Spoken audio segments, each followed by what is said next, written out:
Year 7s, and welcome to your first lesson on electricity. Today we're going to be looking at the electric charge.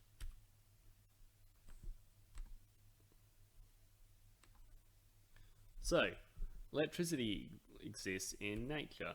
So, what we've got here in the top corner is some electricity that comes from the sky.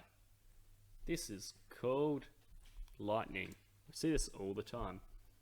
And this happens when you get something called an electrostatic energy builds up in the clouds, and when the little bits of charged particles flow from the clouds to the ground, or from the clouds to other clouds, we call it lightning.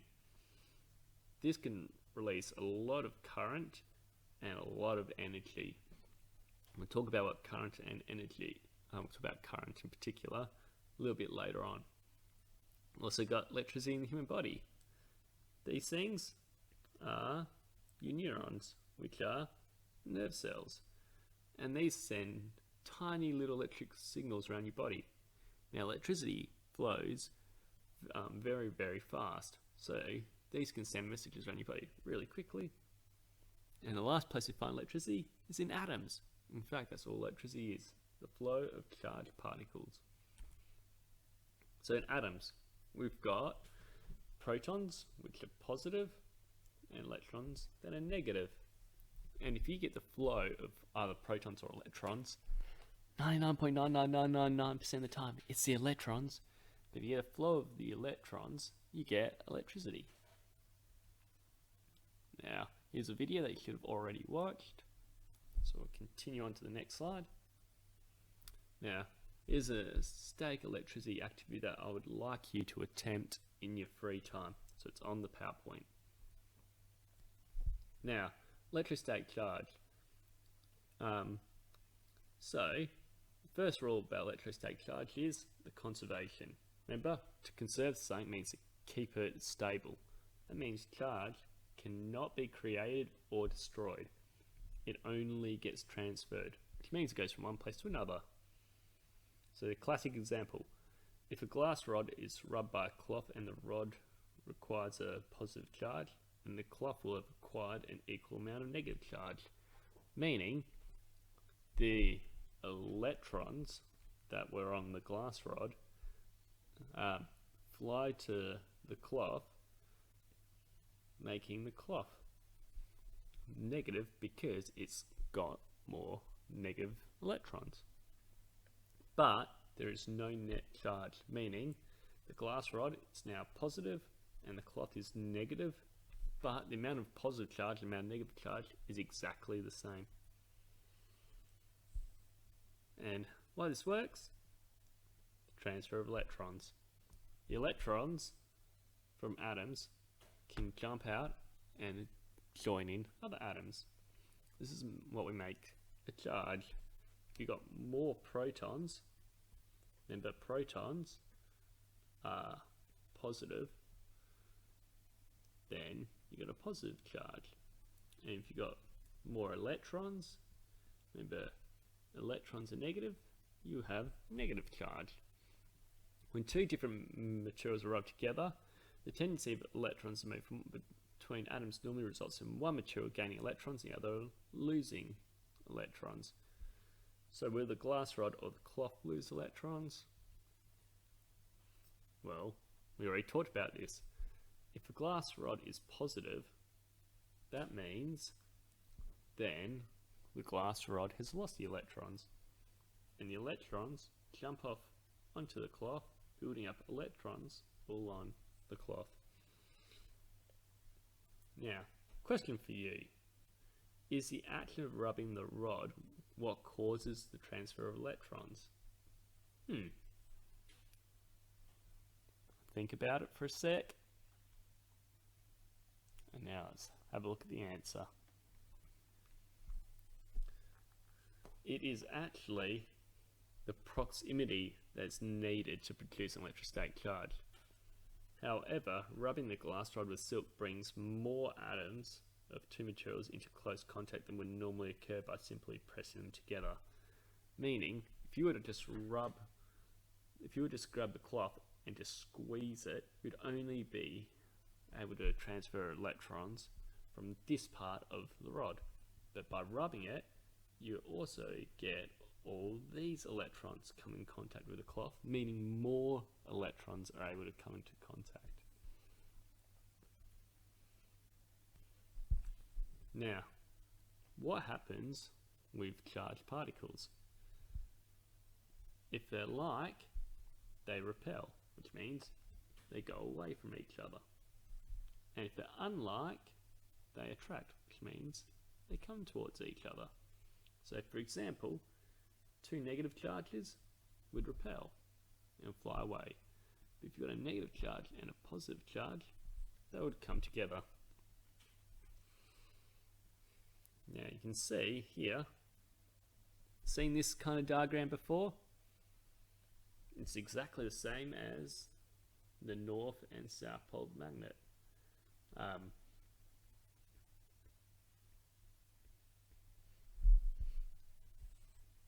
Only difference is you got your positive and your negative instead of your North and South Pole. So magnetic fields and electric fields are very, very similar.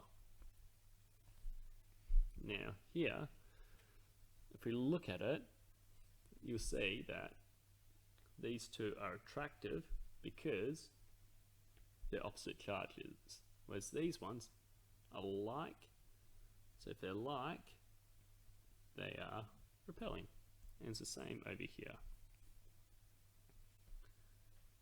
And if you look here, if you're close together, you are stronger, which makes sense. It's kind of, the closer you are, the more force it's going to be. More force is going to be closer together, means the more force you're going to be able to push away. It comes from this diagram here. The closer you are, the closer the electric fields are to each other, which gives it more ability to push away. So the further away, the weaker it becomes. Now, how far away do you have to be before there's no interaction? By the laws of physics, infinite. In reality, obviously, the further away you are, the weaker it's going to be, and it drops off very, very rapidly. Now, what do we measure charge in? We measure it in something called a coulomb. Now, the smallest charge in nature is a charge on one electron or one proton. Now remember, protons are positive and electrons are negative. So, if your proton has a charge of 1, or so if your sum of your protons has a charge of 1, the sum of your electrons would have a charge of -1.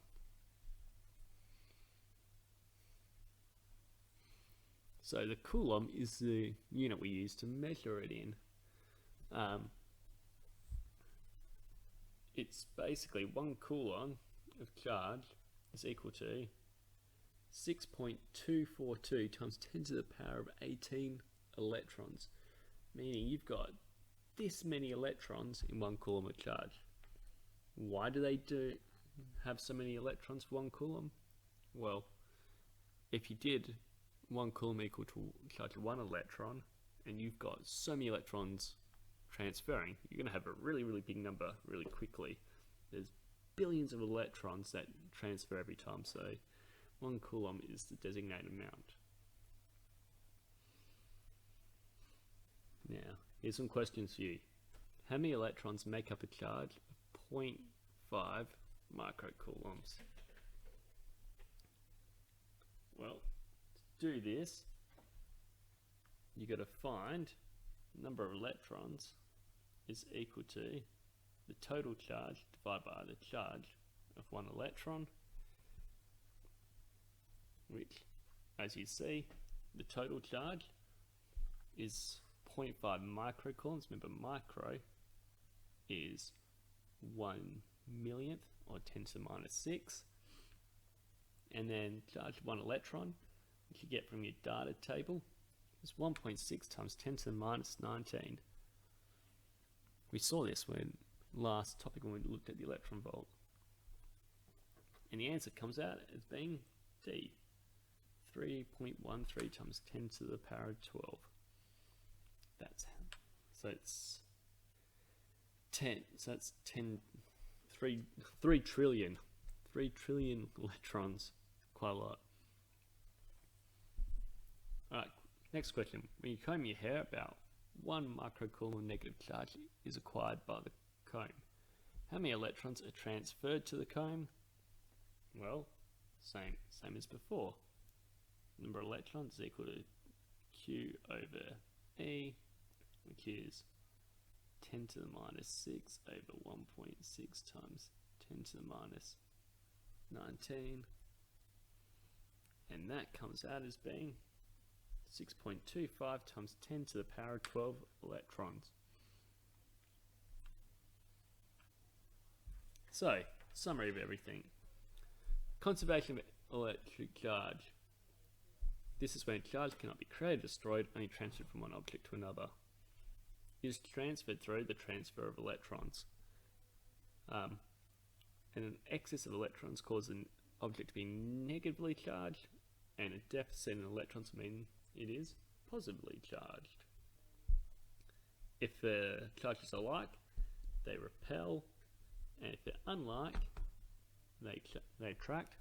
So mainly your protons are attracted to your electrons. The closer the charges are, the stronger the force. The charge for 1 electron or 1 proton is 1.6 times 10 to the minus 19 coulombs, which you get from your data sheet, so don't forget your data sheets. And 1 coulomb has 6.242 times 10 to the power of 18 electrons. Or you can work that out by just going, number of electrons is equal to Q over E, Q being 1 over 1.6 times 10 to the minus 19, which equals that value. Alright, what's conductors, insulators and semiconductors? So, we've already done this. We did this with heat. It's the exact same for electricity as it is for heat. If you're a conductor, it allows the movement of charge through the structure. Obviously, with heat, you're looking at the movement of energy, thermal energy. In this case, you're looking at charge. So if you're a good conductor, you allow charge to flow easily through it. This is things like why we use copper in our wiring, because copper is an excellent conductor, allows the electrons to flow through the copper easily.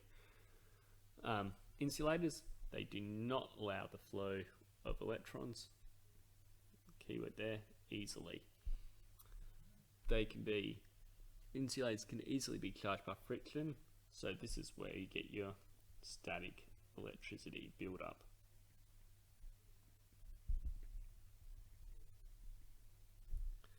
And semiconductors, they're not as conductive as metals. They can be modified by doping them with small amounts of some elements then they conduct quite well. Example, silicon and germanium.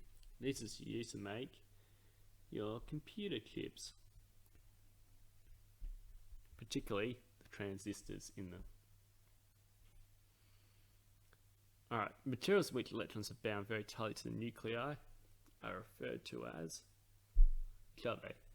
If they're bound tightly, they don't want to leave, so they are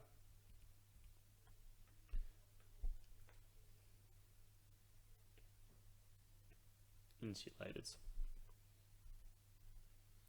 Alright, yeah. 11s, thanks for listening.